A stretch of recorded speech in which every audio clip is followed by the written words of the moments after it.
Entonces, ¿qué es mi propósito en el cual me va la vida que Dios me da, hermano? Preparar a la iglesia de Cristo, que tenga palabra, que persevere en esta palabra. En ti confían los que conocen tu nombre. ¿Por qué usted genera confianza? Porque conoce. Usted sabe que Dios es qué, que Dios es bueno. Oí una historia que iba el barco no muy grande en medio de una tormenta increíble y el capitán iba y sale su esposa aterrada y le dice, pero no tienes miedo. Y él le dice, no. Dice, pero ¿cómo es que no tienes miedo? Y él le dice a su ayudante, detén el timón. Y va y saca su espada, hermano. Y se acerca con su esposa, escúchele, con la espada. Y le dice, ¿tienes miedo? Dice, no. ¿Por qué no tienes miedo? Porque te conozco y sé que me amas y jamás me vas a hacer de daño. Por eso yo no tengo miedo, porque el que controla el mar y el viento me ama y me cuida. Pero cuando usted no conoce a Dios, sí está bien. ¿Usted le tiene miedo a su marido? Si saca machete, sí, corre. Sonríe, hermano, ¿por qué es tan religioso? Conozco mucha gente así, hermano, y me dan miedo porque luego salen con unas cosas horrendas, ¿sí? Bueno, entonces vamos a continuar. Dice el apóstol Pablo en el verso 32, está en 1 Corintios 15:32, y ahora sí sentí de Dios ponérselo ahí en diapositiva. Y él dice, si como hombre batallé en Éfeso, ¿sí? En Asia, contra fieras, él no sabemos si está en el lenguaje figurado o realmente también batalló con fieras. Pero después de ver los viajes de Pablo, cómo sembraba iglesia y cómo el diablo levantaba turbas de enemigos contra la doctrina, pues es que es fuerte la batalla, hermano, para sembrar el evangelio. Dice el Salmo, irán llorando los que llevan la preciosa semilla. Amado, es que predica el evangelio y el mundo se va a levantar contra ti. Por eso mucha gente no predica, les da miedo. No, cada que predico me va mal. Entonces, no conoce a Dios. ¿Qué me aprovecha? Pregunta. Si los muertos no resucitan, amado, si todo lo que tenemos en esta vida son 70 años, 80, pero ¿qué leímos en Romanos 5? Y nuestra esperanza no avergüenza, porque sabemos, conocemos que Él prometió, vida eterna. ¿Le cree usted? ¿O hace a Dios mentiroso, como dicen las cartas de Juan? Yo le creo que hay vida eterna, que Dios es Dios de vivos y que veremos en la resurrección a nuestros seres amados. Así que debe usted ser bueno para estar con su amor. Sí, estoy refiriéndome a la canción. Y debo ser bueno para estar. No, no es por obras. Y cuídese para que no se muera imprudentemente. Coma frutas y verduras. Muévase, haga ejercicio, tome agua. En verdad se lo digo. El cuerpo humano fue diseñado para que entre más se ejercita, más se optimiza. Estamos en la época en que ya los doctores que dicen, ¿cómo dice el IMSS? Chécate, ¿no? Mídete. Porque están descubriendo que la vida sedentaria mata. Y véalo en físico y en lo espiritual. Si usted espiritualmente, ahí tiene enmohecida su espada. Usted no se mueve. no le preocupan las almas perdidas, usted tiene una salud espiritual ¿cómo? Bueno, usted no, el que no lo haga, porque luego veo que ¿cómo se atreve si yo? No, perdóname, no, es para la grabación. Dice pues, si no hay resurrección, hermano, ¿cuál es la doctrina fundamental? ¿En qué creemos? Que vamos a resucitar de los muertos, porque Él resucitó de los muertos. Nosotros también resucitaremos de los muertos. No le tenga miedo a la muerte. El día que Dios tenga destinado, vuele. Sí, pero todavía no. Vuele sin miedo. Pero el que conoce a Dios, dice que el perfecto amor de Dios echa fuera el temor. ¿Y sabe de qué habla? No de sacarle pecho aquí a las cosas, no, de que no seremos enjuiciados, ¿sí? Sino que el día del juicio, nosotros ya estamos, ¿qué? ¿Quién es tu abogado? Dice otra canción, y quiero que en el día del juicio Satanás sea mi abogado de oficio. Yo digo, no, no, no, esa canción no. Pero cuando fui joven, o sea, yo fui rockero con guitarra y todo, y yo le cantaba esa también. Sí, y así dice esa canción. Y quiero que en el día de mi tribunal Satanás sea mi abogado de oficio. Pero brutalidades por ignorancia. Pero ¿quién es tu abogado, hermano? Cuando te acusen y digan, ¿qué va a decir tu abogado? Él ya no debe nada. ¿Cómo? Yo pagué por él o por ella. Uf, así que no tenga miedo a la muerte. No erréis. Tenga cuidado, hermano. Sabe que aquí en la iglesia yo me he topado con personas que creen en la reencarnación. Mi esposa es testigo. Cuando me dice, oye, fíjate que fulana estaba llegando. Dice que cree en la reencarnación. Digo yo, ah, caray. Y supuestamente ella era cristiana. Amado, no hay reencarnación. Aunque algunos quisieran, ¿verdad? He sido tan malo, Señor, que sea en otra, dame otra vida, dame otra oportunidad. No, hay resurrección de los muertos. Así que dice que no erréis. Las malas conversaciones corrompen las buenas costumbres. No, hombre, Dios perdona. Ajá, pero ¿a quién? Al que se arrepiente. Y dejemos de estar viviendo de decirle a las personas, es que perdóname, es que perdóname, es que perdóname. Dejemos de pecar tanto, hermano. Porque para todo, ¿qué? Ay, perdóname, sí, sí, es que la carne, sí, sí, pero ya tiene 50 años en el Evangelio, mi vida. Ya dejemos de tanto perdón y perdón y perdón y perdón. Dejemos de pecar. Y no hablo de usted. Así me ministró el Señor. Dice, tienes abierta el camino, puedes entrar hasta mi trono de misericordia, pero ya deja de pecar tanto. Yo no le digo a usted, hermano. Si usted le viene el saco, póngaselo, yo no tengo ningún problema. Se lo presto. Pero dejemos de pecar tanto, hermano, para que se vea el avance. Porque luego las malas conversaciones que, sí, pero Dios es amor. ¿Y corrompen qué? La doctrina. Vemos cristianos de nombre, pero son más sinvergüenzas que el diablo, hermano. No ustedes, estamos grabando para afuera. Aquí puro santo. Amado, las malas conversaciones. ¿De qué está hablando? Estaban enseñando una falsa doctrina.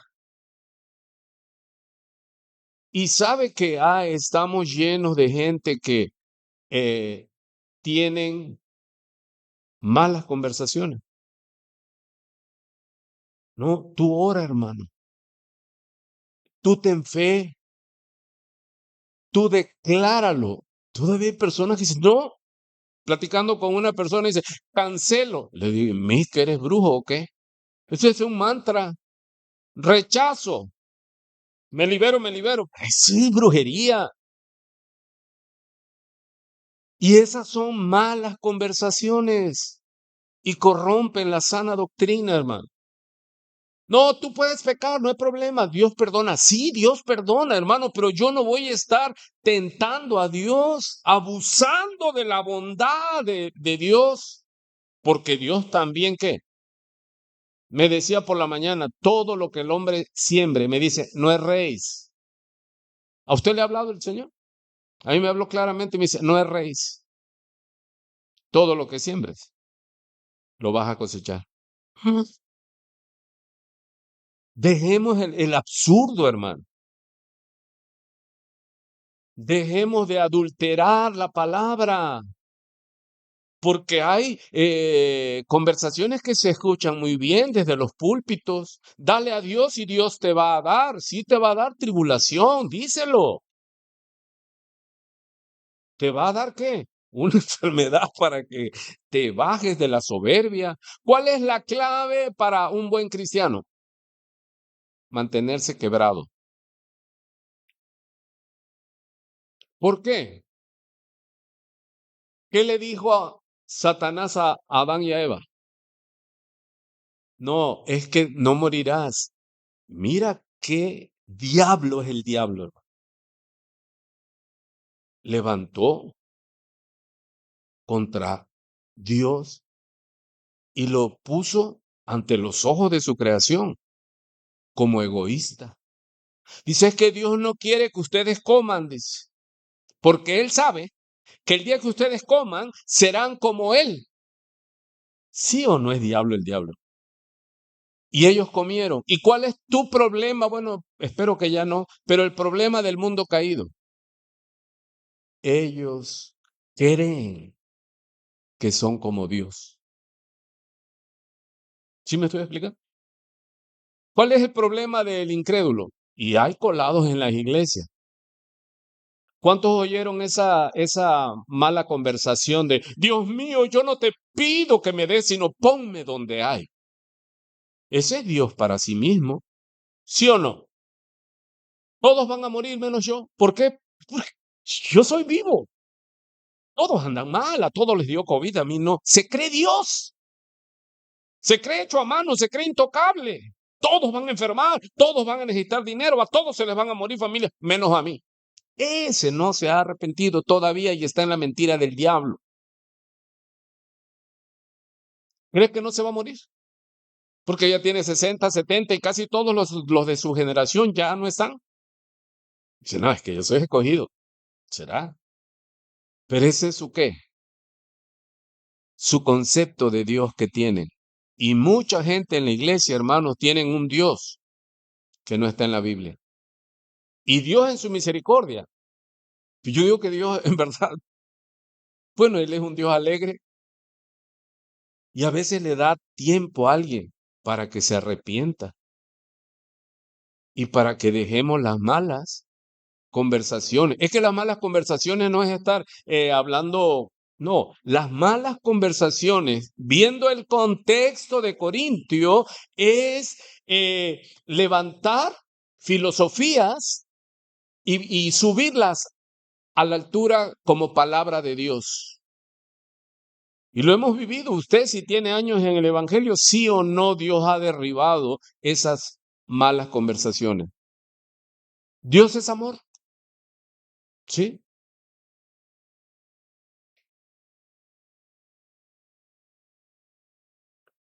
Verso 34. Lo resalté allí. Léalo ahí, ahí está en la diapositiva. Velad debidamente. No, no se adelante, porque ahí viene punto y coma. Hay que aprender a leer la gramática. Punto y coma, ¿qué significa? Pausa. Es como en el Salmo, estás leyendo y de repente dice en el fragmento Shelah. ¿Y qué es Shelah? Tenemos que aprender a leer. Dice pues, velad debidamente, coma, y no pequéis. Y tenemos que, o no, digerir. Porque Dios escribió la Biblia para ser entendida. Diga conmigo, wow, qué revelación nos da el pastor. Dios escribió la Biblia para ser entendida. ¿Y qué le dijo a Pedro? Porque algunos que no entienden la Biblia y son muy románticos, yo los he escuchado, hermano. Y 3 veces le dijo, Pedro, ¿me amas? ¿Y por qué le dijo 3 veces? A ver, dígame, ¿me amas? Porque 3 veces, ¿qué? No, esa es la que canta aquella que... Pero eso no quiere decir. No se la saben todavía, hasta la chiflan, ¿verdad? Esa versión es de aquella. Y yo he oído pastores que dicen, es que 3 veces, porque 3 veces lo negó. No. ¿Cuál es la verdad central y el énfasis después de cada me amas? Alimenta a mis ovejas. ¿Qué tienes que hacer, pastor? ¿Qué tienes que hacer, ministros? Porque ustedes son ministros, nada más que rehuyen. Dice que nos dio el ministerio de la reconciliación. ¿A quién? A todos. Pero como traemos el ADN católico, la mala costumbre católica, ¿qué hacemos? Que el pastor lo haga.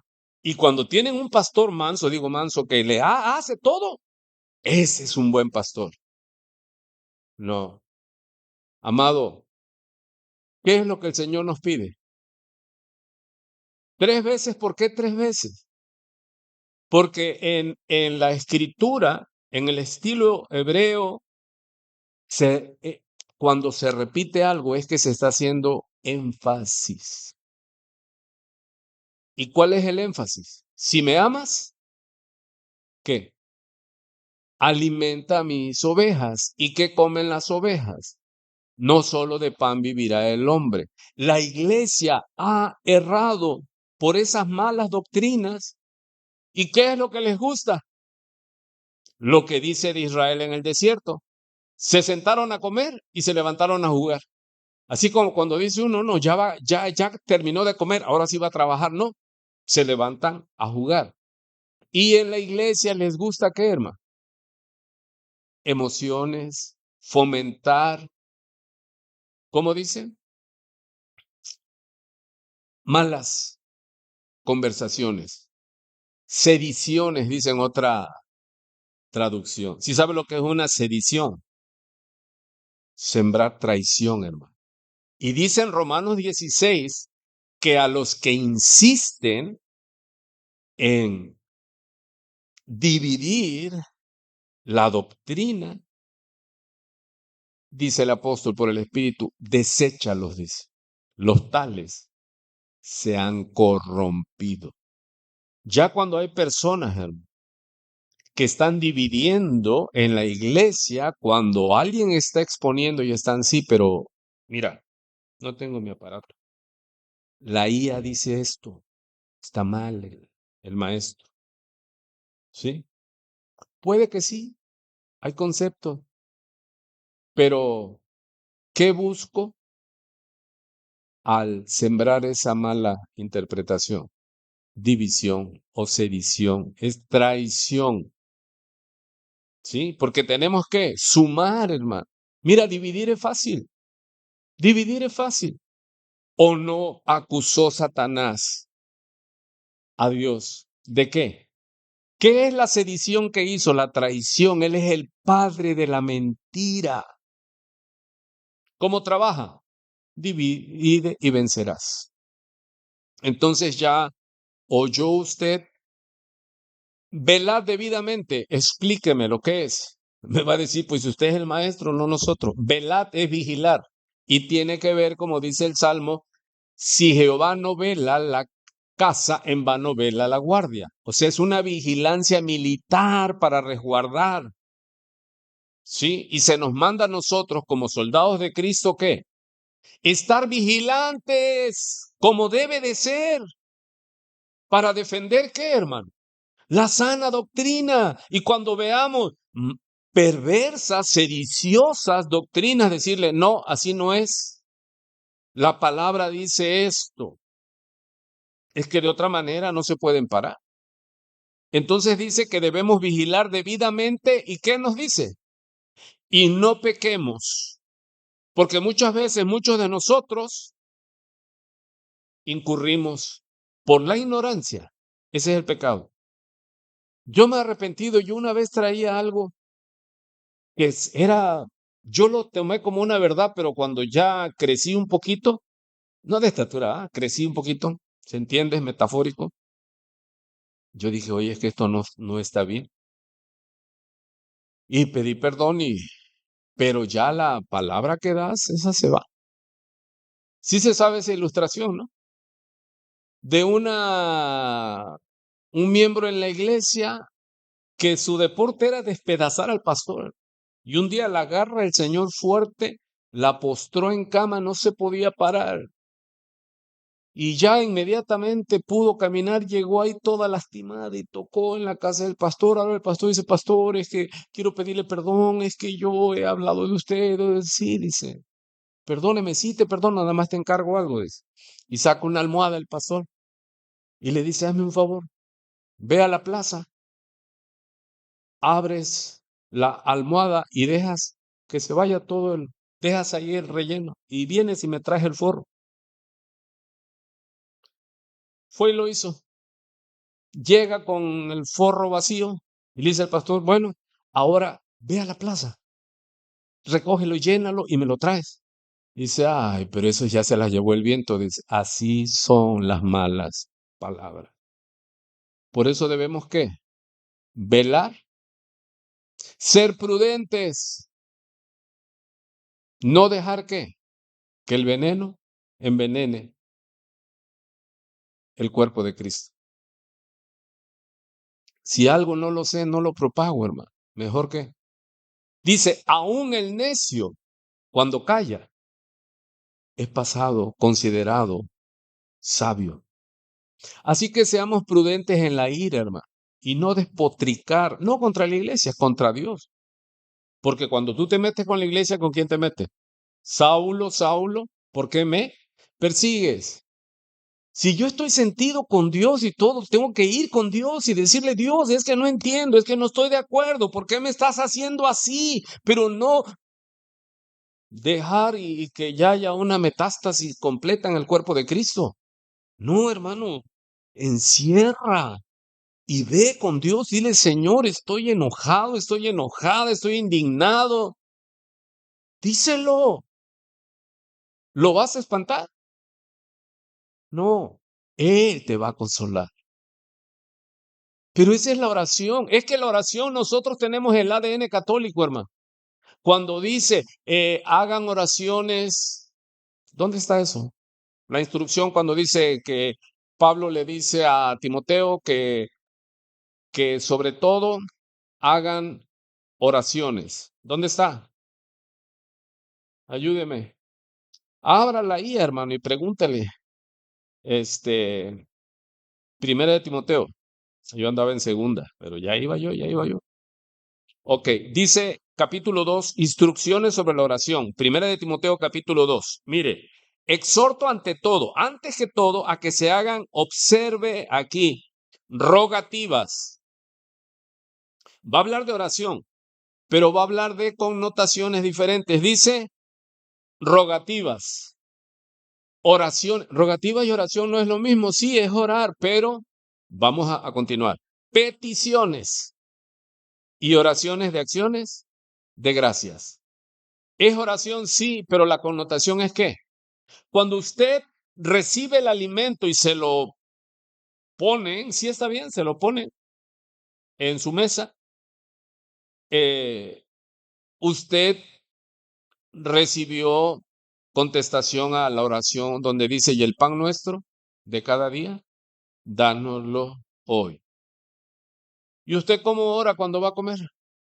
Si está en un restaurante, hasta amados, amantísimo Padre, a que todos te escuchen, que eres devoto, ¿sí? Y estás ya con hambre, quieres devorar.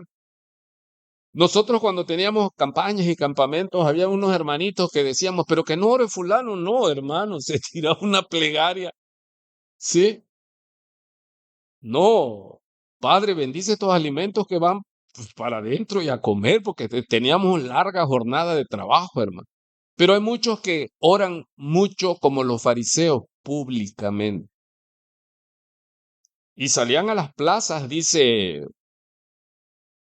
se me fue el nombre del que redacta todo eso. Dice que ellos calculaban que ya iba a ser la hora de la oración y se apersonaban en las plazas y ya iban allí y ya tocaban el llamado y ya ahí se detenían en la esquina, en las plazas, delante de todo y ya empezaban a mecerse y empezaban con el Shema. Oye Israel, Jehová tu Dios uno es. Y todo eso, y es lo que el Señor reprendió, su apariencia. ¿Sí me explico? Que la oración sea genuina, hermano. ¿Y cuál es la oración más genuina? Cuando estamos solos con Dios. Y ahí hay que decirle qué.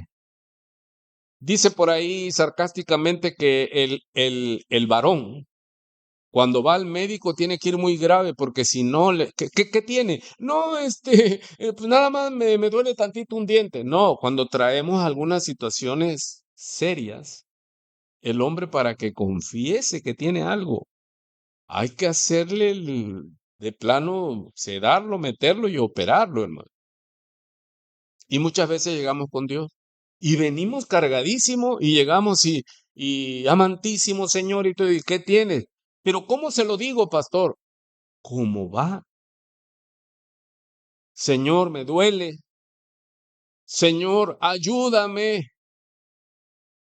¿Cómo va a ser una oración por el alimento recibido? Gracias, Señor, gracias porque nos das el pan nuestro de cada día. Pero imagínate a alguien que se descomponga ahí en un restaurante, porque Señor, yo jorraba mamá, chica, gira, barazo, caco, y dice, ¿qué esta chiquilla qué hace? Hermanos, hay oraciones para cada situación. Pero cuando tienes un familiar enfermo, ¿cómo oras? ¿Es rogativa? ¿Es petición? ¿Sabe que estaban en ese debate en la iglesia, hermano? Los pastores, los ancianos gobernantes, pero ¿cómo es que se debe orar? De rodillas y ya agarraban, pero es que aquí miren este texto dice, y los estaba oyendo el de mantenimiento, dice, ¿puedo hablar? Dice, ¿qué no ves que aquí estamos puros doctores? ¿Puedo hablar? Dice, ya es porque había oído tanto. Y ya dice, bueno, habla pues. Dice, yo creo que la manera más eficaz de orar, dice, es colgado. ¿Cómo? Sí, dice, estaba yo en el andamio de la cúpula del templo, pintando, dice, y se rompió y quedé colgado. Dice, ay, oré como nunca en mi vida había orado. Entonces, ¿cuál es la mejor manera de orar? Cuando estamos colgados. Ay, Señor. ¿Sí me explico? Entonces, el Señor dice claramente, exhorto ante todos a que se hagan ¿qué? Rogativas, oraciones que generales, peticiones, o sea, ya que tienes que pedirla como específicamente. ¿Por qué estamos aquí en esto? Porque debemos que velar debidamente y no pecar. Muy bien. Nosotros tenemos que orar específicamente, hermano, por nuestros hermanos. Dios me hablaba no sé a qué horas de la noche y me decía, un mandamiento nuevo os doy, que os améis los unos a los otros. Pero no es nuevo. Pero él dice nuevo, ¿por qué? Porque él añade, así como yo os he amado. ¿Qué es lo que él le añadió a ese amor? Hasta la más Dios muestra su amor para mí. ¿En qué? Dio a su Hijo. Ese es el amor que nos demanda. No es el amor sentimentaloide, no. Es aquel que es capaz de dar qué? La vida por el otro. Ese es el amor que nos demanda Dios. Muy bien. Me quedan 6 minutos. A las 8 terminamos nuestra reunión. Pero ¿qué es lo que dice Pablo después de todo esto, hermano? En el verso 34 de Primera de Corintios 15. Pon la diapositiva, hijo. Tristan. ¿Qué está subrayado allí? Bueno, ahorita lo van a ver. Ahora lo van a ver. Porque algunos no conocen a Dios para vergüenza de ustedes, le dice a la iglesia. ¿Es Pablo o es Dios el que le está hablando a la iglesia? Amado, ¿cuál es el problema de la iglesia de Cristo hoy día?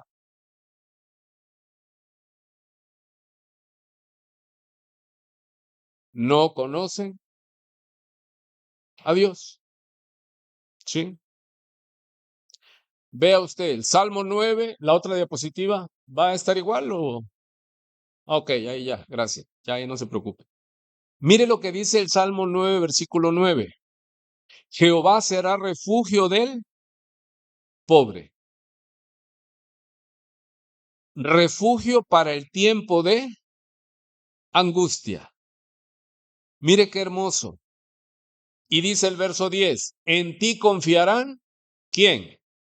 Los que conocen tu nombre. ¿Por qué es necesario que nosotros conozcamos quién es Dios? Porque la iglesia conoce los horarios de su iglesia local. Conoce al pastor de la iglesia local, los que cantan, los que no cantan, los que llegan temprano, los que llegan tarde, quién abre, quién levanta la ofrenda. Ya cuando ven que se va a levantar el de la ofrenda, todos corren al baño. No, perdón, no todos, la mayoría. Ya saben todo eso. De eso se trata conocer. No, amado, se canta de él, pero no se conoce a él. Lo he estado repitiendo. Tenemos en la iglesia a Cristo en las canciones, pero no en los corazones, hermano. No se conoce la persona de Dios porque no pasamos tiempo con Él. Y no hablo de usted, hablo de mí. Yo tengo más de 30 años que el Señor me alcanzó y a veces estoy diciendo, Señor, ¿será que si hago esto o el otro? Y todavía no me conoce, Felipe. Yo tengo 33, Felipe tenía ¿cuántos? 3. Sí me capta lo que estoy hablando. ¿Qué le dijo a Felipe? Felipe le dice, muéstranos al Padre y nos basta. Si a eso vino Cristo, a mostrarnos al Dios invisible. Dice, tanto tiempo, día y noche con ustedes, mostrándoles a través de hechos, de palabras, las maravillas de Dios y todavía no me conoces. Amado, ¿por qué la iglesia está como está? ¿Podrán confiar en alguien que no conocen? ¿Podrán adorar a alguien que no conocen? ¿Podrán servir a alguien que no conocen? ¿Por qué no pueden servir a Dios? Porque no conocen lo que a Dios le agrada. No conocemos los gustos de Dios. Por eso vivimos como a nuestro gusto. Pero nosotros debemos conocer ¿qué? Lo que a Él le agrada. Dice, ustedes me dejarán, les dice el Señor. Pero el Padre que me envió nunca me ha dejado solo porque yo hago siempre lo que le agrada. Cuando estamos en la inmundicia, imagínate tu hijo cuando lo tuviste, ¿te acuerdas? Y que los pañales, los sellos fallaban. Bueno, en mis tiempos eran seguros y todo eso. Y pues pasaba lo que pasaba y llegaban papá y decían, no, sí, pero primero te bañas y luego ven. O sea, hay muchas veces nosotros pensamos que podemos acercarnos y abrazar a Dios en la adoración con mal olor, sucios. Por eso tenemos que, dice, ¿quién entrará al lugar santísimo? ¿Quién? El de manos limpias y de corazón puro. ¿Y eso cómo se logra? Salmo 51, Salmo 32, confesando pecado. Pero tratemos de ya no confesar tanto pecado y dejemos de hacer tanto pecado. Pero cuando no conocemos a Dios, la mujer de Potifar les dio el día libre a la servidumbre, arregló todo y le habló a José y lo encerró y quería que José estuviera con ella y dice José que, ¿cómo le voy a fallar a quién? ¿A Potifar? No, dice, ¿cómo le voy a fallar a Jehová mi Dios? Podrá estar muy hermosa la tentación, puede ser femenina, riquezas, puede ser algo, pero tú le amas a Él más que todas las cosas. Sufrirías que cedieras a una tentación, hermano. Yo hace poco les dije algo. La santidad duele.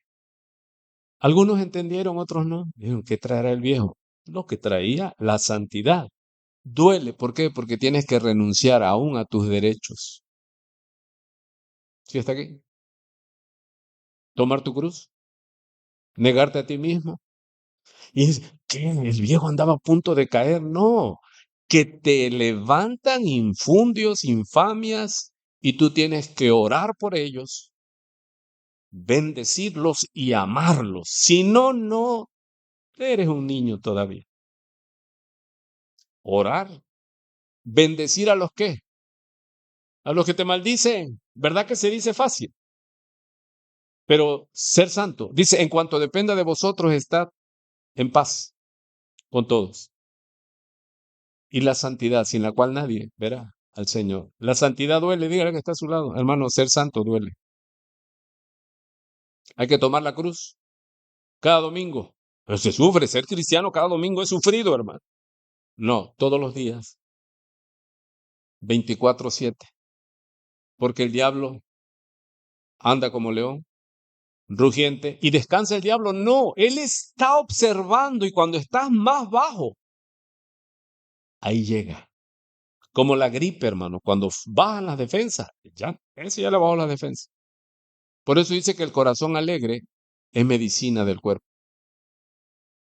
¿Cómo vas a alejar de ti el pecado cuando usted y yo nos acercamos a Dios? Se me acabó el tiempo. Yo algún día sueño que la iglesia diga, no, pastor, no importa eso, siga, por favor. Hasta se ríe. Ya, ese es el colmo. Les amo mucho, hermano, y en verdad me esfuerzo y hasta donde puedo, hermano. Por eso tuve una plática hermosa con un pastor de Argentina. De hecho, es el pastor de nuestro hermano Marquito. Y no, sí me acalambró porque yo me confundí porque tengo amistad con dos pastores argentinos. Digo, uno es internacional, perdóname. Y me mandó saludos en audio, pero pensé que era el otro. Y le contesto al otro. Y luego me di cuenta que no era. Y le digo, hermano, perdón, es que por el acento me dice, no es casualidad. Y me empieza a bendecir, hermano. Me estaba yo electrocutando ahí en mi escritorio. Porque él me dice, yo sé, dice, que el ministerio pastoral es el más solitario que puede haber. Y me dijo más palabras. Entonces dice, pero no estás solo, varón. Dice, estamos orando. Pero también le pido a mi congregación que ore por mí. Amén. Así que vamos a continuar el domingo. Venga el domingo, vamos a celebrar, si Dios permite, tenemos el coro de niños. ¿Cuántos entienden que los niños son importantes? Que tenemos un compromiso con ellos, una deuda con los adolescentes y con los niños, hermano. Ya hay que esforzarnos y bendecirlos y orar a Dios y ser sal y luz para que ellos tengan modelos de vida. Esforcémonos. Amén. No hay excusa para decir, no, es que ya estoy grande, ¿a quién le importa? Hay ojitos que nos ven. Amén. Dios les bendiga. Y aquí dirían ustedes, no, pastor, siga. Algún día puede pasar, ¿verdad? Muy bien, buenas noches, buen provecho, Dios les bendiga, hasta la próxima, nos vemos.